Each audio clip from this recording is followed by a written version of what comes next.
The African Cup of Nations 2024 is here. We are starting the footballing world in 2024 with a bang. This tournament is amazing. We have the Asian Cup going on as well. I will hopefully be doing some videos about that too. But today, we will be predicting the AFCON. By the time you're watching this, the first games will have probably happened and we will know whether I'm an idiot or not. Today, I'll be predicting it. I have watched a fair bit of African football, but I'm not all that knowledgeable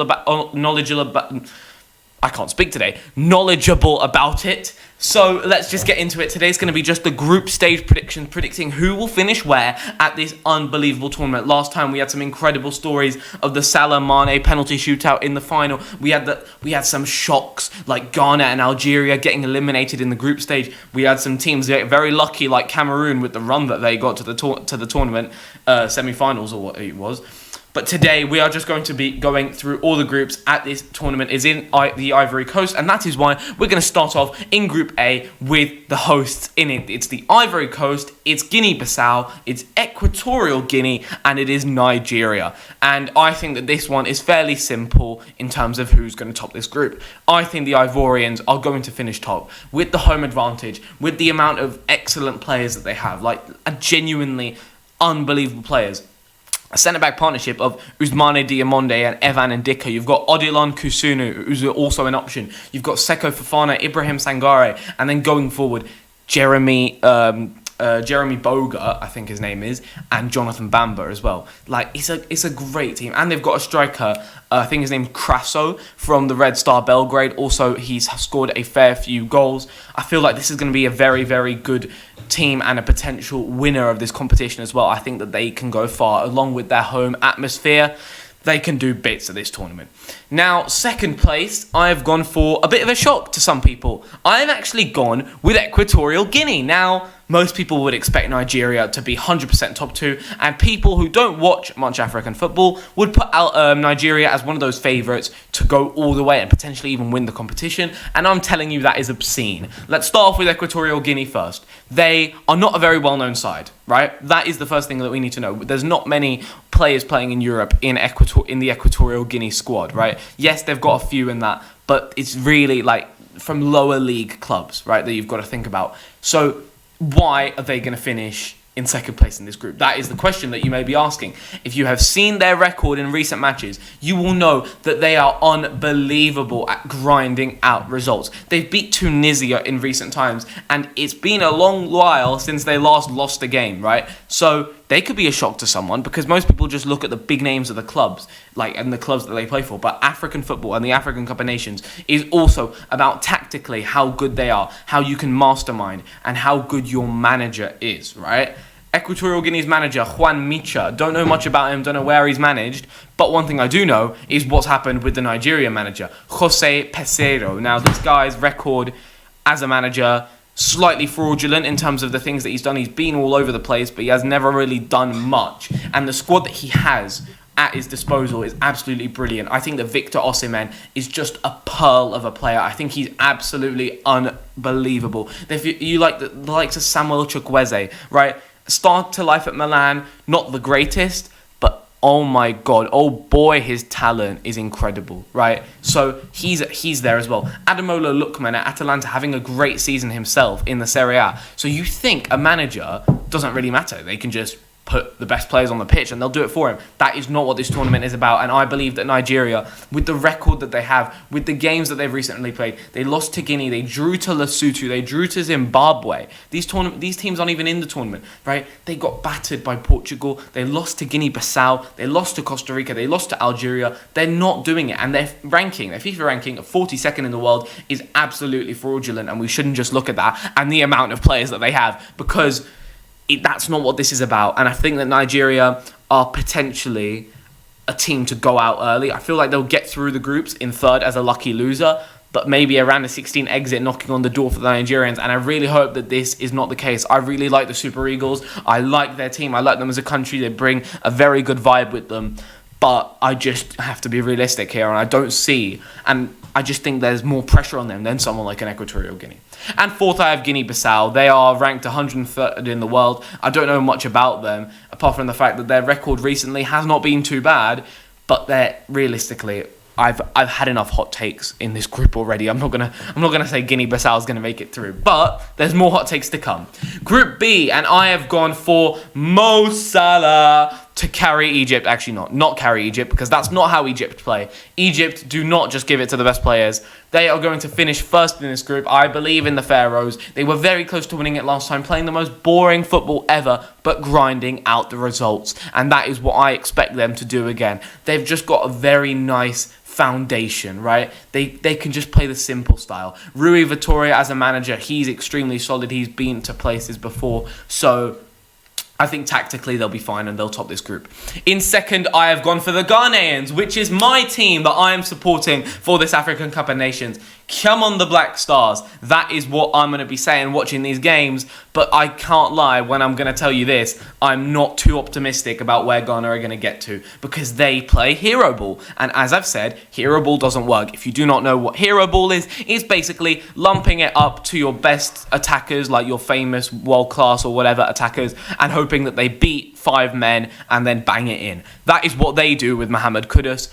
But that's not what is going to get them through at AFCON. They need to play proper football. And the manager, Chris Hughton, obviously we know him from the Premier League. He managed at Brighton. He's managed at Newcastle 3 times. He's managed at Forest. Irish manager. He's been basically everywhere. So what can he do with Ghana is the question. But it's 2024 and Ghana are still relying on the RU brothers to get them out of trouble.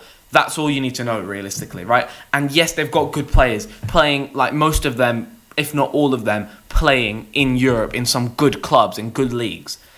But I'm just looking at that. I just don't think that from their recent results, I have much hope for Ghana in terms of the fact that they lost to the Comoros. They got battered by the USA. They lost to Mexico. They drew to Angola and Madagascar. Their recent results have not been very convincing, right? They've had 1-0 wins against Madagascar, Central African Republic and Angola, but that's not convincing at all going into this tournament. But I do think they'll finish second.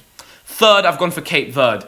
A bit of an unknown team again, but they rise up to their competition. When they're playing someone good, they're able to cope with them. They beat Burkina Faso, and I feel like they're going to finish third in here.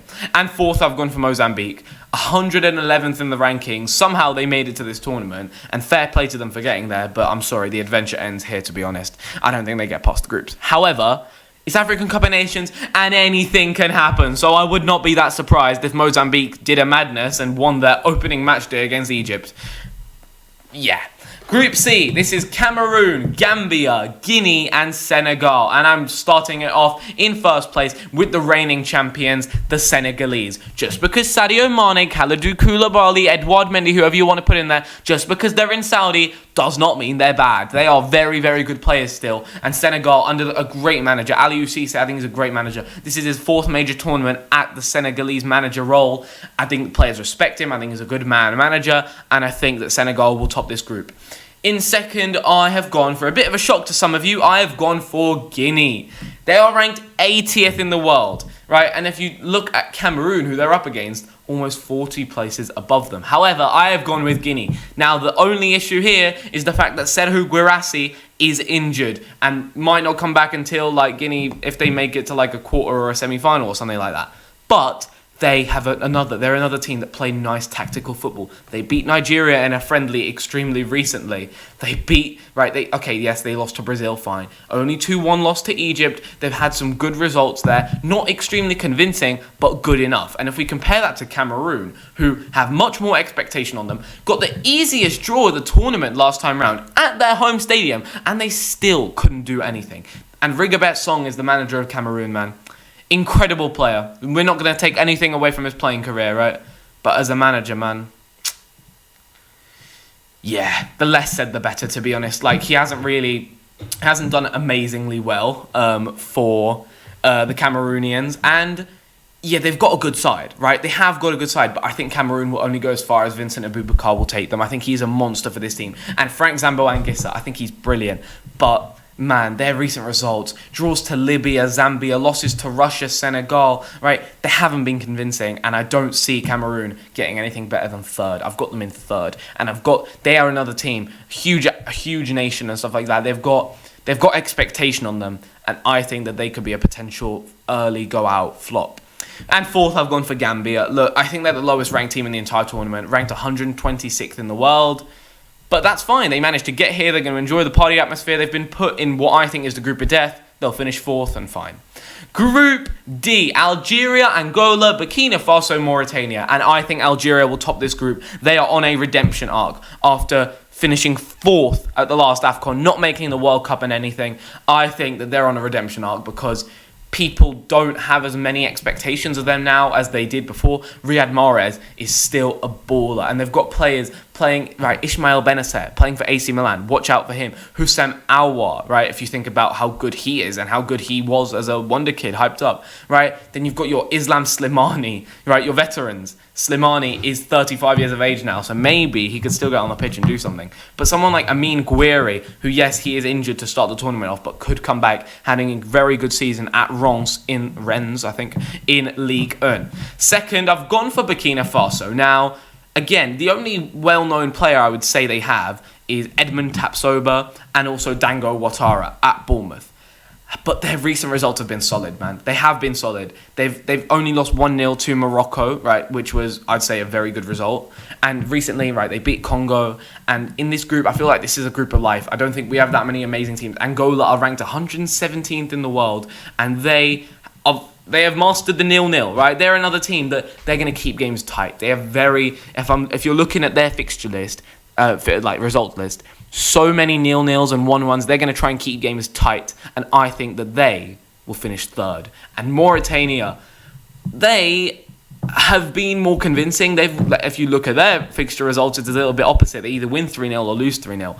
But I feel like just at AFCON, I think Angola will get the better of them just by sneaking something. I have not watched either of these two teams play, so I can't really speak on that, but hopefully one of them can surprise me.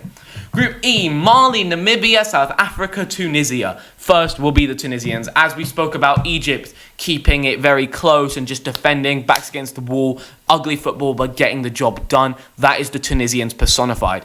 Decent World Cup. They beat France at the World Cup 1-0, right, because they kept it close, and they're capable of doing that again. Not many world-class players, not many well-known players, but man, can they get the job done. I think they'll top this group. Mali second, and they're a potential dark horse here. Not many people are talking about them, but the bookies like them as well, and their centre-mid duo, Yves Bissouma and Amadou Haidara, and they play a very functional style of football, right? It's very solid, but they do score goals, right? Like, if you think of Haidara and Yves Bissouma, very defensively minded midfielders, right, you would say. However, they have scored goals. They put 4 past South Sudan. They put 3 past Saudi Arabia. They beat Saudi Arabia 3-1. I feel like that's all you need to know. I think Mali are very solid.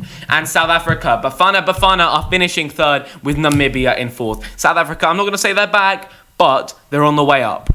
And then final group, DR Congo, I nearly said Monaco, Morocco, Tanzania, and Zambia. Morocco, I think people are overhyping them a little bit, right? No, like, they had a great World Cup run and everything, but people saying they're going to cakewalk this AFCON is obscene. Put some respect on the other African nations. Having said that, Morocco will top this group with pretty much ease. They have got one of the best teams, if not the best team at the entire tournament. They've got a great manager who guided them to that World Cup semi-final. They'll be fine. They'll finish top of this group, and they are looking at semi-finals minimum.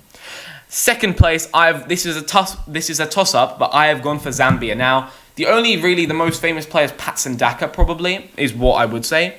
And their results have been very up and down. However, they did manage to beat the Ivory Coast 3-0. And recently, they haven't been playing too badly. And they've got Avram Grant as their manager. Remember, this guy, yes, he's one of Chelsea's worst ever managers. But the fact that he even got to manage Chelsea, he's managed West Ham. He's experienced with African football as he was at Ghana for 3 years.